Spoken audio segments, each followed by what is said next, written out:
Welcome everyone. This is Tournamentcenter Spoiler Chat. My name is Emma. I am also known as Safi on our Discord page. I am the marketing and community manager for Tournamentcenter. Our amazing friends over at Legend Story Studios provided us with a super sweet flesh and blood spoiler card for the upcoming Uprising set release.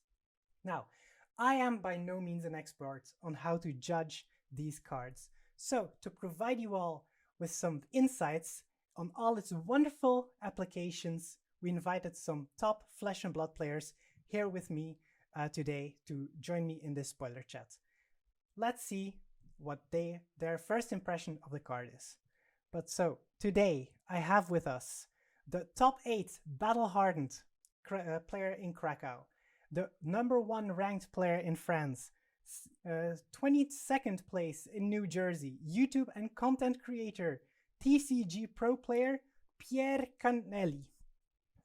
Welcome, Pierre. Thank you so much for being here. How are you? I'm very good, thank you. Thank you for having me. Fantastic. We also have the winner of the Krakow Battle Hardened Sealed from Denmark, the Katzen one-trick pony, Sebastian Grøndal.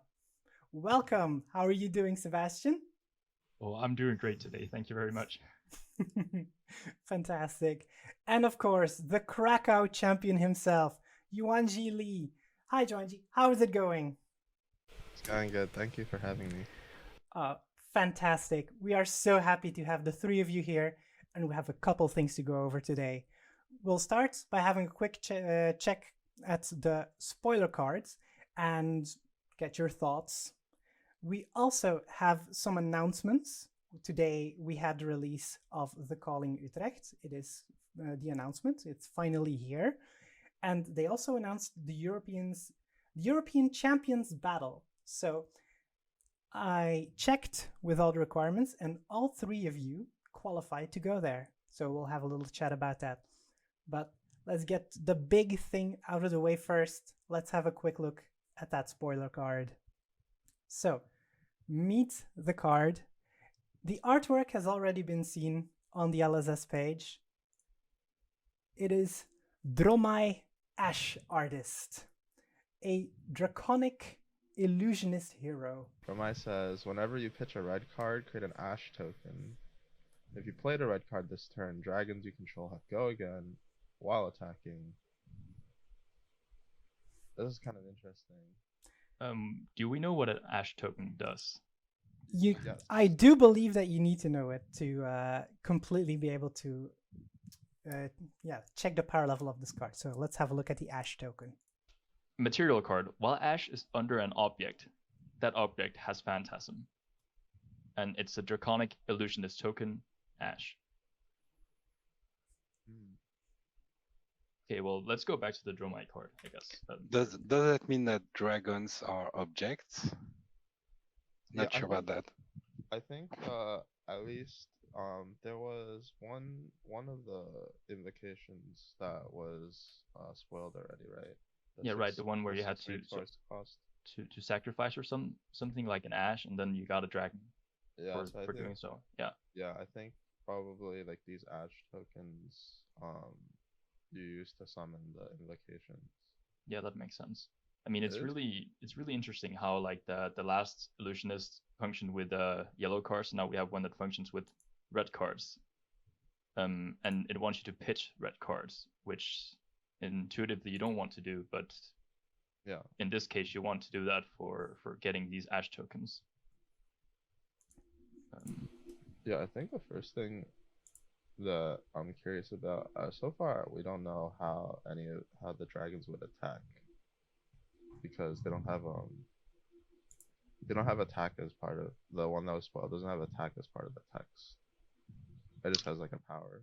I do know. I cannot tell, but I do know. Okay. Oh wow. Okay. We'll find out soon. We're gonna reveal a card on the channel L'Œil d'Ophidia today, and we will learn how to attack with dragons. Nice. Today. Is that today Saturday or today the day that we're recording? Today, Saturday. All right. The first day of the release. All right. I guess we'll all find out.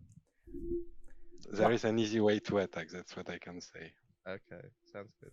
Okay, well then, okay, it wants you to play a red card to give your dragons go again, but then that means you have to play a red card that has go again to also have to attack with the dragons after, which is also an interesting thing that you have to meet as a requirement.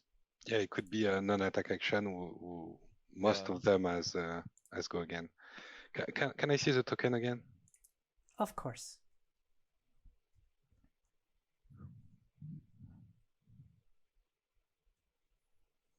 So why do you want to create an Ash token? You don't want to. I think no, because I think you can't like summon the dragons without ash tokens. Okay. Yeah, it's some like sort of requirement or sacrificial thing you have to do to even get the dragons. Like how it functions with like putting him under like objects is the interesting part here though, because it doesn't seem like you want them under objects, so yes, something has to force you. Yeah, I believe that they're costs. Yeah, that would make sense. I think it'd be interesting to see any other cards that use ash tokens. So far the only one that I think I know of is the 1/6 resource cost. I think that's also like another interesting point is the one invocation that we've seen costs 6, but then your deck has to be built to pitch reds. So unless there's like an equipment or something that lets you get extra resource for pitching reds, I think it would be like quite difficult to build the deck. Yeah. The new Uprising set will require a lot of support for a deck that wants to pitch red cards to actually make this function. Right. Mm-hmm. Yeah. I mean, it seems like you want a deck with literally no yellows to make this work. You need either reds or blues to gain resources or meet the requirements of Dromai. Yeah.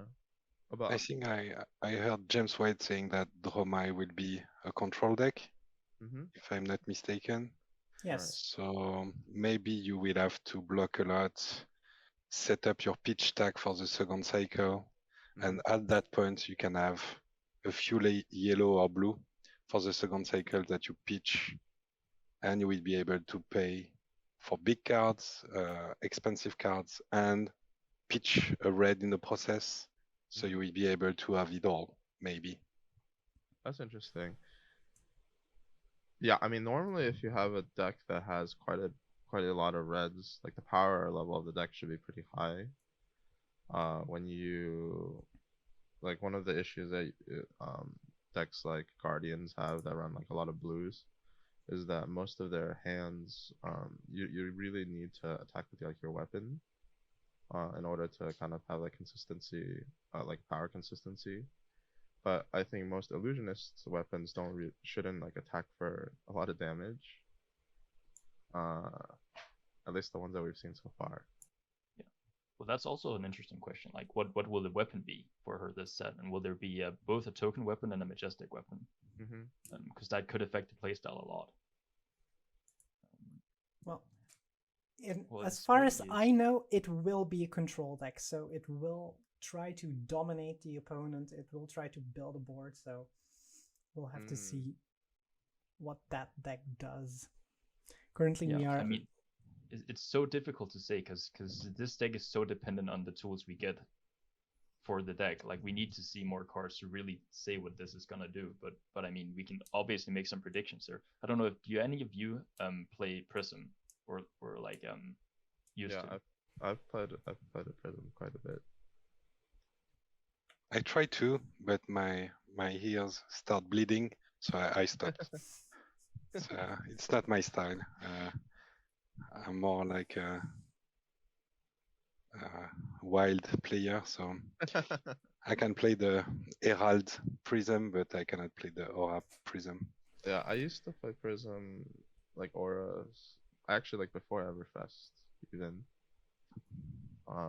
I think there was like a period in time when like Tyler won calling Las Vegas with kind of like a control Prism deck.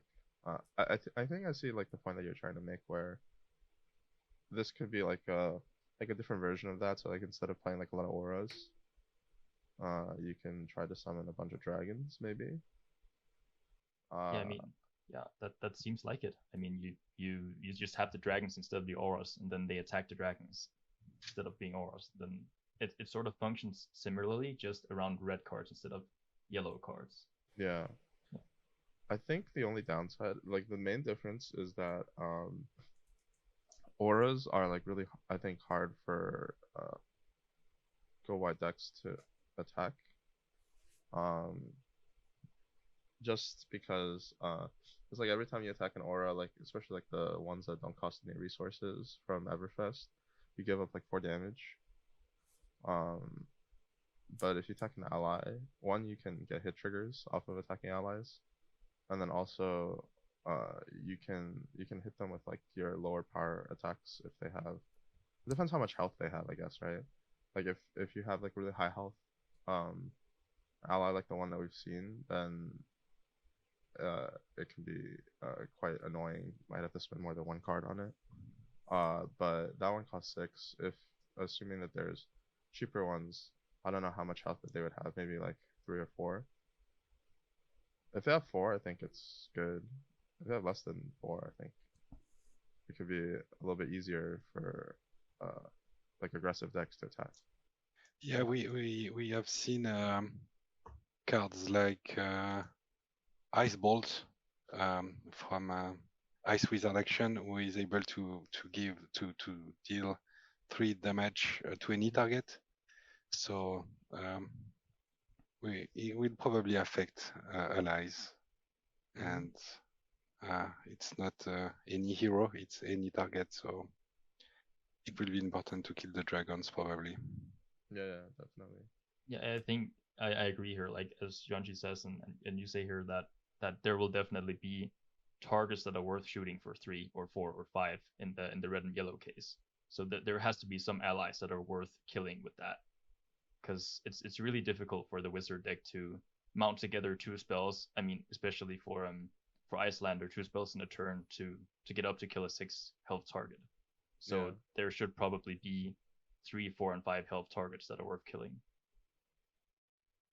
And how much support would there be required for this card to be printed in the new Uprising set to make this actually a playable card in the new meta, in the current meta, to actually contend with the current decks? I think we need like it was said before, more resources when you pitch a red, an equipment or something. Or the other solution would be really powerful cards who cost 0. It would also help a lot. Yeah, definitely. Like I think like the tricky part, if you print like a lot of really powerful cards that cost 0, then or like 1, Briar will be good. Yeah, what stops them from you just play like an aggressive draw mine. Yeah, there could be control cards for 0.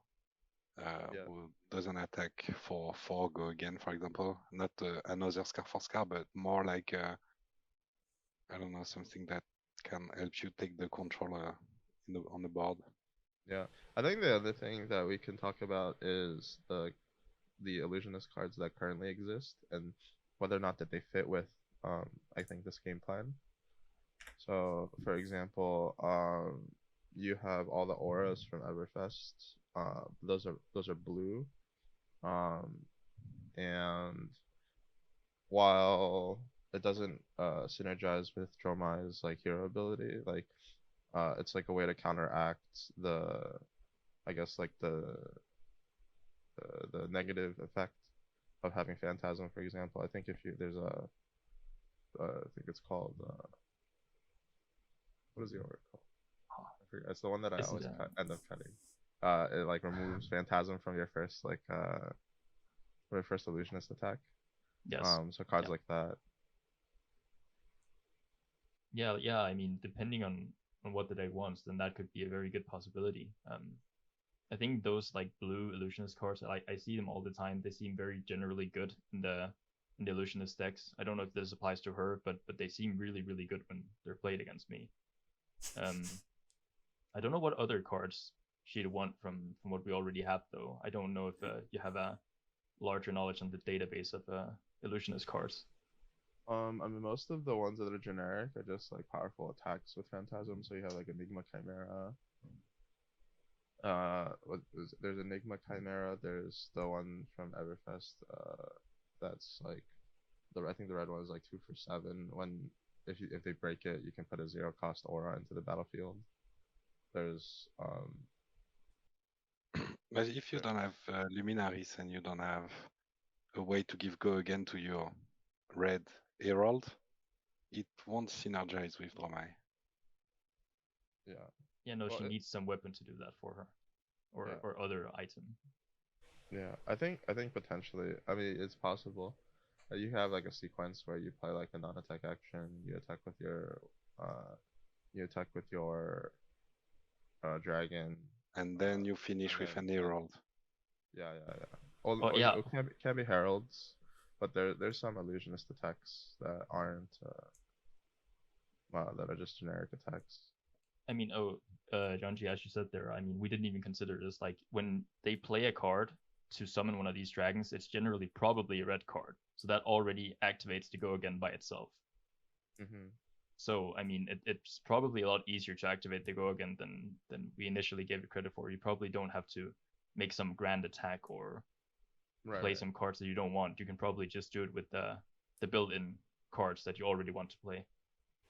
Yeah, and then if it's not too costly to attack with the dragons, I could see it being like a big priority for decks to have to like clear the dragons. Otherwise, if you summon, maybe if you have like, let's say if you can play maybe one or two a turn, then if you don't like kind of clear out the allies off the field, then you could like swing back for potentially like 4, 8, like 12, whatever, off of maybe like a 1-2 card hand.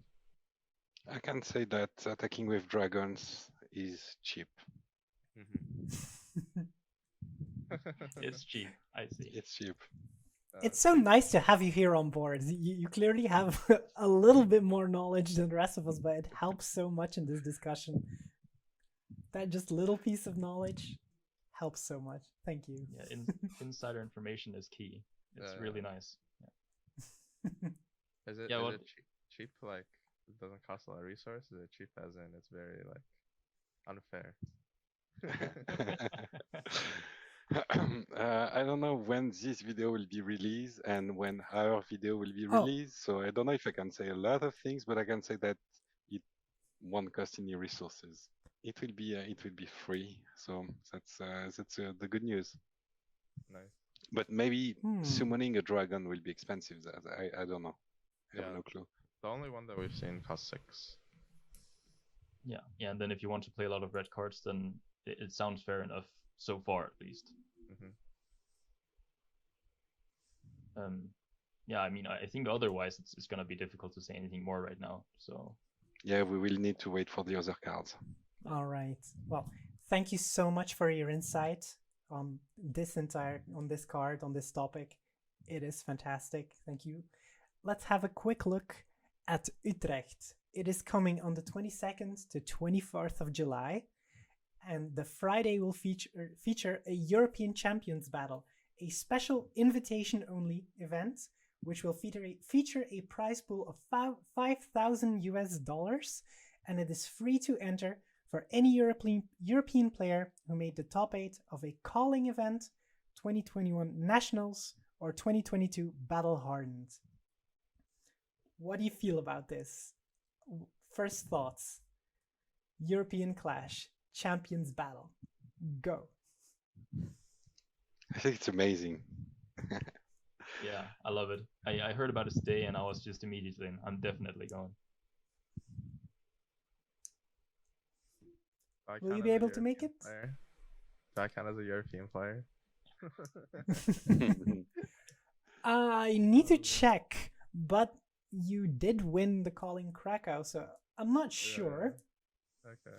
I need to check, but a list of all the players who qualified will be coming shortly to the Tournamentcenter website and to the LSS website, so don't worry, we'll be able to check it out. And also, in Utrecht, it will be a mixed format. 3 rounds of draft, followed by 4 rounds of classic constructed. Day 2 will also be 3 rounds of draft, followed by 2 rounds of classic constructed, and then top 8. I think it's amazing to prepare for the Pro Tour. Unfortunately, I will be in vacation with my family. I might squeeze in on the Friday afternoon just to play the European Champion Battle, and then go back to the family vacation. I will do my best, but I would love to play this calling, but it will be almost impossible. I need a little bit of magic to go there. I need a miracle. Yeah, I mean, I'm really excited that draft is becoming a premier event choice for LSS here and the events, because I mean, I love drafting, and to see it be on such high priority for Uprising here is really, really great. Do we know what the format will be for the European champions, or am I asking too much? Are you asking me or the other people? Because I'm asking you. I can't say a thing about that. I'm sorry. You can't say it. Okay. Not yet. We'll have to wait. I really like mixed format events in general. I think I know that they can be a little bit more difficult to prepare for, just because you have multiple formats that you have to prepare ahead of time. But like Pierre said, I think it's good. It's a good practice for the Pro Tour, and then also I think it's a lot better than playing sealed. Agreed. Yes. So Also, sealed, you need to get lucky. Draft, you need to get lucky, and you need skills to identify the right cards. In drafts, you can really pick and weave and find your place, and that's so good. and I'm really looking forward to it, because until now, LSS did an amazing job with draft formats, especially Tales of Aria was incredible, really skillful format, even if not everyone agree about that, but even Lexi was playable, and everyone thought that Briar was busted, but in fact it was Oldhim, I think, and it was every new draft you can learn a lot of new things, and the strategy is really deep. So I'm looking forward a lot to the next draft format. I'm pretty sure it will be once again amazing. Yeah, I'm gonna start looking at flights. If I can find a good flight, maybe I'll make it out to Utrecht. Yes. Fantastic. Awesome. We would love to have you here again. Well, I'd like to thank you all for joining me here today. It's been fantastic to have your insights. I'll give you each just a moment to shout out where people can find you, shout out your favorite local game store, whatever you like. Pierre, let's start with you. I play in Paris, so if you want to visit, just hit me on Twitter, Pierre Canali, and you can find me also on the YouTube channel L'Œil d'Ophidia. In a few minutes, few hours for the spoiler. All right, fantastic. Sebastian, where can the people find you, and who would you like to shout out? Well, I'm not really much on social media, but I play in Ikast in Denmark, Next Level Games, and we play every Thursday. So I mean, if you're ever in Denmark, you can just come by and play Thursday evening.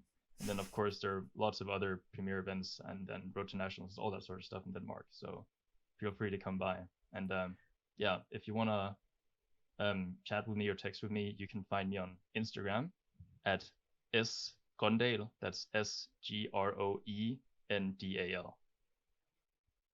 All right, fantastic. Thank you. And Yuanji, what would you like to shout out? Where can people find you? I'm also on Twitter, Yuanji Li. I Actually, I also have a spoiler going up tomorrow on Sunday with Fable Hunters. So we're gonna be releasing it on our YouTube channel, Fable Hunters. It should be pretty exciting. It's another dragon. That's all that I can say.